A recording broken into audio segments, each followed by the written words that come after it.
Alright team, listen up. The patient is presenting with chemocyst staphylococcal enteritis and chorioamnionitis. I think it could be a severe case of chorioamnionitis causing secondary infections. But what if it's a rare case of lymphangiomatosis manifesting in an atypical way? I'm leaning towards a complicated form of staphylococcal enteritis with multiple organ involvement. Or it could be a combination of all three leading to a systemic inflammatory response. Enough with the guesses. The diagnosis is lymphangiomatosis. We don't have time to waste. I've made the call. We're going with laparoscopic radical prostatectomy. Do we have to be radical with it, though? Why not be basic? I'll go play chicken with a fork in an electrical socket. This is the only way to save the patient. We have to act fast. Time is not on our side. Get ready to scrub in, all of you. We are doing this surgery. Tracy, I need to talk to you about my patient. I want to perform a laparoscopic radical prostatectomy because I think he has lymphangiomatosis.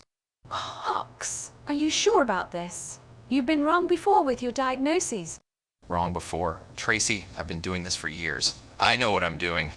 I understand that, but I can't ignore your track record. We can't just jump into surgery without being absolutely certain. You need to trust me on this one. I've studied the case thoroughly and I know that this is the right approach. I'm just concerned, Hawks. We can't afford any mistakes. People are only born with one prostate. I'll be overseeing this procedure closely. We can't take any chances. No, I think that's an invasion of the patient's privacy. Stay here for God's sake. Oh no, the patient is in critical condition after the laparoscopic radical prostatectomy. It seems like laparoscopic radical prostatectomy was not the correct treatment for lymphangiomatosis, despite Dr. Hawk's insistence. We need to figure out the right treatment for the patient, and fast. What do you think we should do, Gary? I wouldn't worry too much, Randall. We'll just have to reassess the situation and come up with a new plan. It's not as serious as it seems. Not that serious. If this is lymphangiomatosis, then we screwed up by not looking in parts of the body other than the prostate.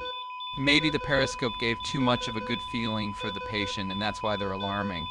Maybe I should open this window for you and accidentally bump you outside. You idiots. Lymphangiomatosis was never the right diagnosis.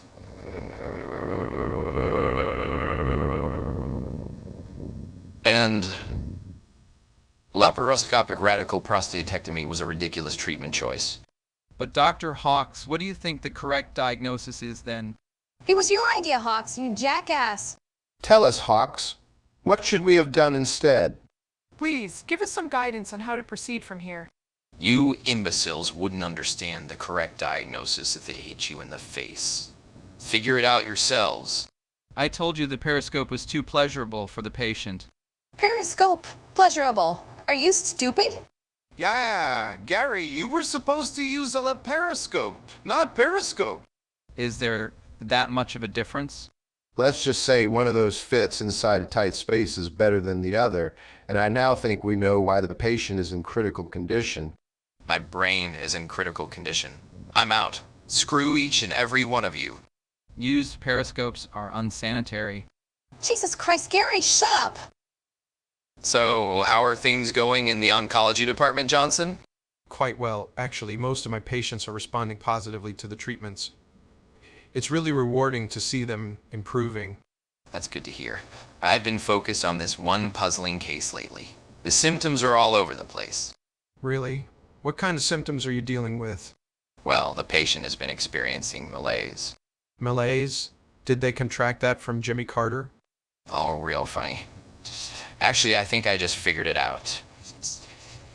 It's a rare disorder that's often overlooked. Thanks for the chat, Johnson. I need to go attend to my patient now. Wait, you can't just leave like that. What's the diagnosis?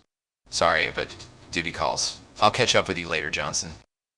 I have important news. We've been looking at lymphangiomatosis all wrong. Hawks, what are you doing storming in here without proper protective gear? Yeah, that's not safe at all. Listen, I understand your concern, but I have a breakthrough to share. I diagnosed a case of ring chromosome 20 syndrome during lunch with Dr. Johnson. Ring chromosome 20 syndrome? What's the prognosis for that? The prognosis is not great, unfortunately. It comes with a range of neurological issues and developmental delays. That's a tough diagnosis. We'll need to review the case thoroughly. I've already started the treatment plan. Let's work together to give this patient the best possible care. You'll have to wait until we're done in here. I think a piece of glass from the periscope got dislodged during the periscopectomy. Gary, I'm starting to doubt you and Hawks are any different. You both are like walking shock jocks, praying you get fired for saying shit you don't mean. Yeah, Gary, just go play with a toaster. We're professionals here. I can't believe I made such a mistake with the diagnosis, Tracy. I was so sure it was lymphangiomatosis. Don't be too hard on yourself, Hawks. It happens to everyone. The important thing is you corrected it in time. It wouldn't have happened if I didn't have such incompetent doctors on my team.